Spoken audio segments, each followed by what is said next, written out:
আমেরিকার next target কি, next plan কি, এটা আমি আপনাদেরকে সরাসরি ডোনাল্ড ট্রাম্পের যে ট্রুথ সোশ্যাল অ্যাকাউন্ট আছে সেখানে যে সে পোস্টটা দিছে সেখান থেকে আমি আপনাদেরকে জানাবো।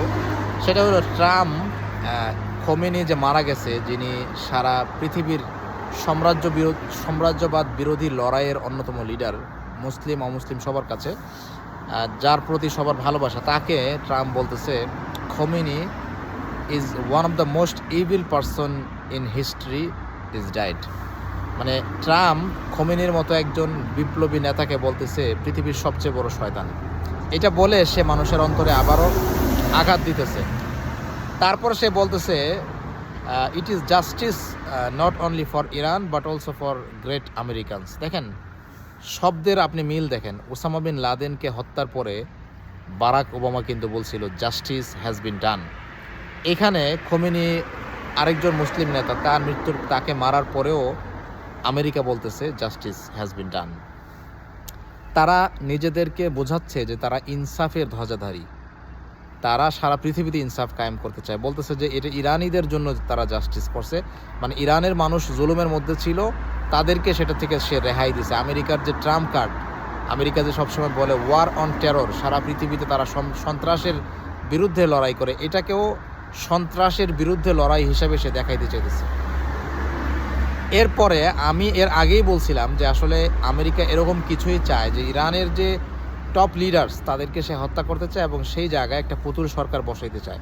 পুতুল সরকার বসাইলে তার কথা মতো যদি, আমেরিকার কথা মতো যদি তেল দেয়, আমেরিকার মতো যদি চলে, তাহলে তো আর অযথা মানুষ মেরে তার বুলেট শেষ করার তো তার কোনো দরকার নেই। তো এর সাথে সাথে আমেরিকা যেটা করছে সেটা হলো ইরানের যে প্রতিরক্ষা মন্ত্রী তাকেও হত্যা করছে, একই সাথে আইআরজিসি ইসলামিক রেভলিউশনারি গার্ড কর্পসের যে প্রধান তাকেও হত্যা করছে, যাতে করে ইরানের মানে লিডারশিপে দুর্বল হয়ে যায় এবং ইরান হচ্ছে যে যুদ্ধ থেকে পিছায় পড়ে। আরেকটা মেন্টাল গেম সে খেলছে। সে বলতেছে যে he was unable to avoid from our sophisticated tracking system and our intelligence. সে এটা বোঝাইতে চাইতেছে যে খোমেনিকে টার্গেট করে তার বাসা, তার বাসভবনকে লক্ষ্য করে হচ্ছে যে সে মিসাইল অ্যাটাক করছে, সেটার মাধ্যমে সে তাকে হত্যা করছে। কিন্তু এর আগে কিন্তু ইরান বলছে যে ইরানের খোমেনিকে অন্য জায়গায় সিকিউর বাংকারের মধ্যে তারা সরায় নিছে।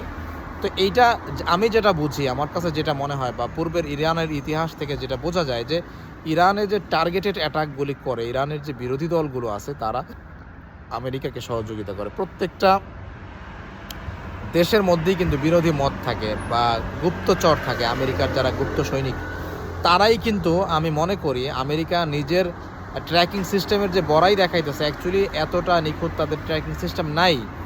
তাদেরকে মোসাদের গোয়েন্দারা তথ্য দিছে যে ইরানের মন্ত্রীরা তারা কোথায় যায়, কি খায়, সব কিছু তথ্য মোসাদের কাছে থাকে। এগুলি মূলত তাদেরকে অনুসরণ করে, সব কিছুই মানে দূর থেকে তাদেরকে ট্র্যাক করে ফেলে, বিষয়টা কিন্তু তা না।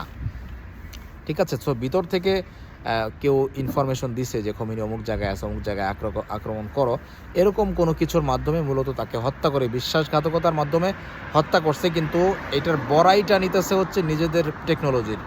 তারপরে ট্রাম্প আবার আরেকটা গেম খেলছে, মেন্টাল গেম। সে মানে ইরানের সেনাবাহিনী এবং তাদের পুলিশকে বলছে যে ইরানের সেনাবাহিনী আমাদের কাছ থেকে ইমিউনিটি চায়, মানে আমাদের থেকে তারা রক্ষা চায়, যে আমেরিকার বিরুদ্ধে যে তারা লড়াই করছে, এখন তারা তো অ্যাকচুয়ালি নিজের থেকে লড়াই করে না, তারা সরকারের হুকুমে লড়াই করছে। এখন তারা আমাদের থেকে বাঁচতে চায়, আমাদের হামলা থেকে বাঁচতে চায়।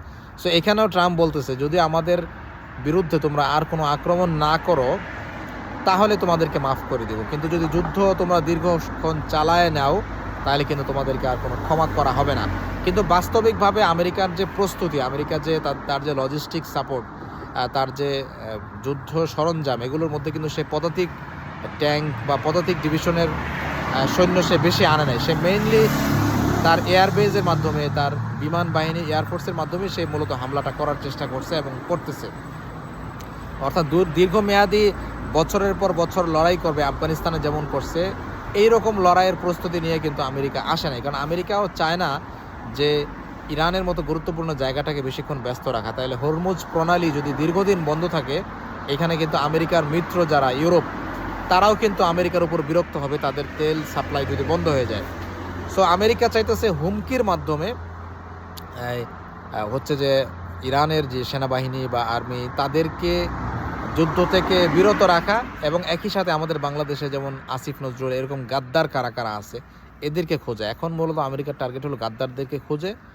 আর ইরানের যে রেজা শাহ পেহলভির ছেলে, সে যে আমেরিকাতে আছে, তাকে বসানো এবং তার সহযোগিতার জন্য স্বদেশি গাদ্দারদের কাছে ক্ষমতা দেওয়া। একই সাথে তারা ইরানের জনগণকে উস্কাই দিতেছে, যারা ইরানের মানে ইসলামী রাষ্ট্র ব্যবস্থার বিরোধী যারা আছে, পশ্চিমা কালচারে অভ্যস্ত যারা আছে, এরা 1979 সালের আগে তো ওইভাবেই চলছিল ইরান।